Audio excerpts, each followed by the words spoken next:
गरीब किसान की कहानी। किसी एक गांव में किसान रहता था। इस संसार में वह बहुत ही गरीब था। उसके पास जमीन का एक छोटा सा टुकड़ा था जिस पर वह खेती करता था।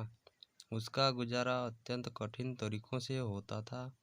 एक दिन सूरज की गर्मी चरम सीमा पर थी, परंतु किसान हमेशा की तरह खेत में काम कर रहा था। पसीनों से लथपथ किसान बुआई के लिए खेत जोत रहा था। इसी बीच खेत में खुदाई करते समय जमीन से एक बड़ा सा लकड़ी का बक्सा मिला। किसान ने सावधानी से बक्से को निकाला। पहले तो उसके समझ में नहीं आया कि बक्से का क्या करे। आखिर उसने बक्से को खेत के बाहर रख दिया। उसे साफ करके जो रोटियां वह घर से लाया था वह बक्से में रख दी और अपने काम में जुट गया। दोपहर को जब वह खाने के लिए रोटियां निकालने के लिए बक्से के पास गया तो हैरान हो गया। उसमें रोटियां ही रोटियां भरी हुई थीं। तब किसान को पता चला कि वह जादुई बक्सा था। उसमें जो भी चीज़ डालो उसका 80 गुना होकर बाहर आता। जैसे एक मूंगफली का दाना डालो तो तुरंत उसमें से 80 दाने निकल पड़ते। किसान ने तृप्त होकर खाना खाया और उसके बाद किसान संतुष्ट होकर बक्से को घर ले आया। बक्सा मिलने के बाद किसान बहुत खुश था। उसे लगा कि उसके अब सब दुख दूर होंगे। वह लालची नहीं बल्कि धैर्यवान व्यक्ति था। उसने बक्से का दुरुपयोग नहीं किया। उसने जब भी किसी चीज़ की ज़रूरत होती तब बक्से से तुरंत प्राप्त कर लेता।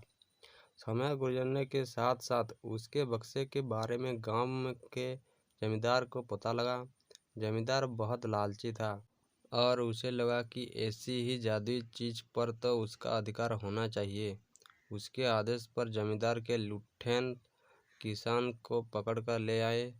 उसने किसान को धमकाकर कहा, बक्सा जिस भूमि पे मिला है वह मेरी जमींदारी में आती है, इसलिए बता उस बक्से पर किसका अधिकार बनता है। किसान बोला, यह ठीक है हुजूर कि यह भूमि आपकी जमींदारी पर आती है, पर बक्सा जिस खेत में निकला है उस पर मैं खेती करता हूँ, अतः इस बक्से पर मेरा अधिकार बनता है। किसान गिड़गिड़ाया, लेकिन जमींदार ने बहुत धमकाया। बक्सा पाकर जमींदार बहुत खुश हुआ, मगर किसान का रो रो कर बुरा हाल था। जमींदार की अब चांदी हो गई। वह जो चाहता बक्से में डालता और उससे कई गुना पाकर खुश हो जाता। कुछ लोगों ने जादुई बक्से की खबर मंत्री जी के पास पहुंचा दी। पहले तो उसे विश्वास नहीं हुआ, फिर उसने अपने विश्वस्त सेवकों को बक्से की सच्चाई परखने के लिए भेजा। वह जो उसने बक्से का जो जादू देखा तो वह मंत्री के पास जाकर सारी सच्चाई बता दी। मंत्री ने जमींदार को बुलाया, फिर उसे डराते हुए कहा, हमें पता चला है कि तुम्हारे पास एक जादुई बक्सा है, उसे तुरंत हमारे हवाले कर दो। इसी जादुई बक्से को हाथ से निकलते हुए देखकर जमींदार की हालत खराब होने लगी। उसने मंत्री जी से बहुत विनती की, पर मंत्री नहीं माना। बक्सा पाकर मंत्री मतवाला हो गया। विरोधियों को यह अच्छा मौका मिल गया। उन्होंने बक्से के साथ साथ मंत्री की निकम्मेपन की खबर भी राजा तक पहुंचा दी। बक्से की बात सुनकर राजा अधीर हो उठा। वह अपने सेनापति के साथ मंत्री के घर जा पहुंचा। उसने कहा, देश की सारी जमीन राजा की होती है, इसलिए जादुई बक्से पर भी उसका ही हक है। मंत्री ने बिना देरी किए बक्सा राजा को दे दिया।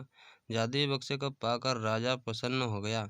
सबसे पहले राजा ने जादुई बक्से की मदद से अपनी खजाने की वृद्धि की। फिर राजा को उस बक्से की सुरक्षा को लेकर चिंता हुई। राजा हर कीमत पर उस बक्से को अपने साथ रखना चाहता था। राजा ने सोचा कि इसका रहस्य ज्ञात करना चाहिए कि आखिर इस बक्से में है क्या। यह जानने के लिए राजा उसमें प्रवेश कर बैठा। जब बाहर निकला तो उसके पीछे पीछे 80 राजा बाहर निकले। असली राजा का कुछ पता नहीं चलता था। वे राजा सिंहासन में कब्जा करने के लिए एक दूसरे से लड़ने लगे। यह जानकर किसान को बेहद दुख हुआ। वह अपने आप को कोसने लगा कि कितना अच्छा होता कि मैं बक्से को ज़मीन में ही खड़ा रहने देता। दोस्तों, आपको अगर कहानी अच्छा लगा तो चैनल को सब्सक्राइब करना मत भूलिएगा। धन्यवाद।